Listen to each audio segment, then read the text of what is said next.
লইট্টা মাছ রান্নার সহজ রেসিপি নিয়ে চলে আসলাম। আসসালামু আলাইকুম। আশা করি সবাই ভালো আছেন। খুব সহজেই আমি লইট্টা মাছ রান্না করে দেখাবো। লইট্টা মাছ রান্নাতে আমি কোনো গুঁড়ামরিচ ইউজ করব না, কাঁচামরিচ দিয়ে লইট্টা মাছ রান্না করব। লইট্টা মাছগুলো অনেক ফ্রেশ ছিল, বাজার থেকে নিয়ে আসছি, একটু বড় সাইজের। আপনারা ছোট সাইজের লইট্টা মাছও এভাবে রান্না করতে পারবেন। লইট্টা মাছগুলো আমি ভালোভাবে পরিষ্কার করে নিয়েছি। এখন আমি রান্না বসিয়ে দিব।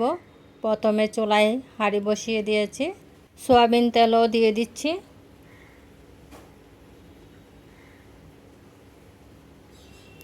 এখন আমি পেঁয়াজ দিয়ে দিচ্ছি। পেঁয়াজটা একটু হালকা ভেজে নেব।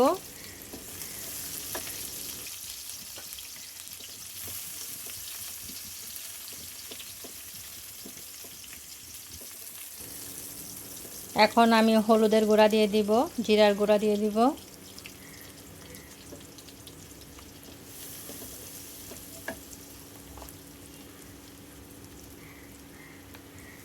সামান্য পানি দিয়ে দিব। এখন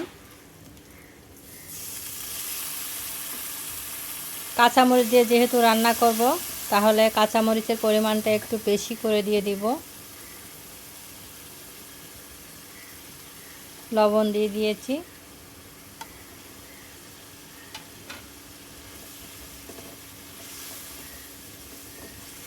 কাঁচামরিচের যে একটা ঘ্রাণ আছে, এই ঘ্রাণে এই মাছের স্বাদ আরও দ্বিগুণ বেড়ে যাবে।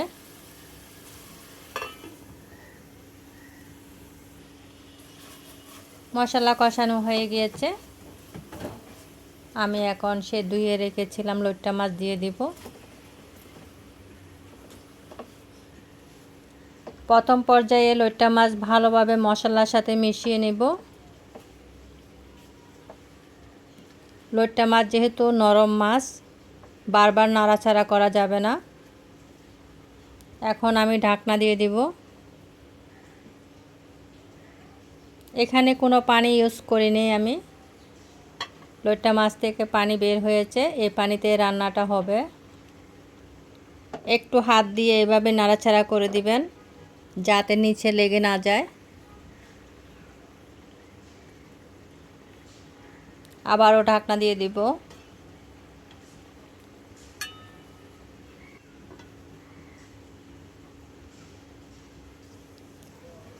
এরই মধ্যে আমি আরও কয়েকবার দেখেছিলাম।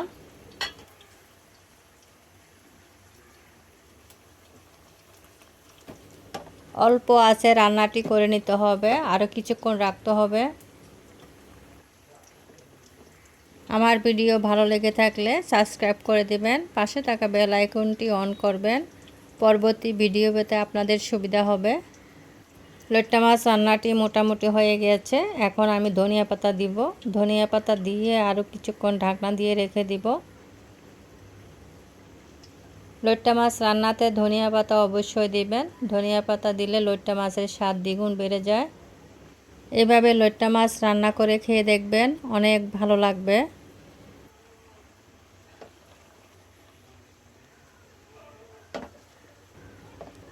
লইট্টা মাছে বেশি পরিমাণ পানি রাখবেন না, চেষ্টা করবেন একটু শুকিয়ে নিতে। আজকের ভিডিওটি কেমন লেগেছে অবশ্যই জানাবেন। সবাই ভালো থাকবেন। আল্লাহ হাফেজ। আসসালামু আলাইকুম।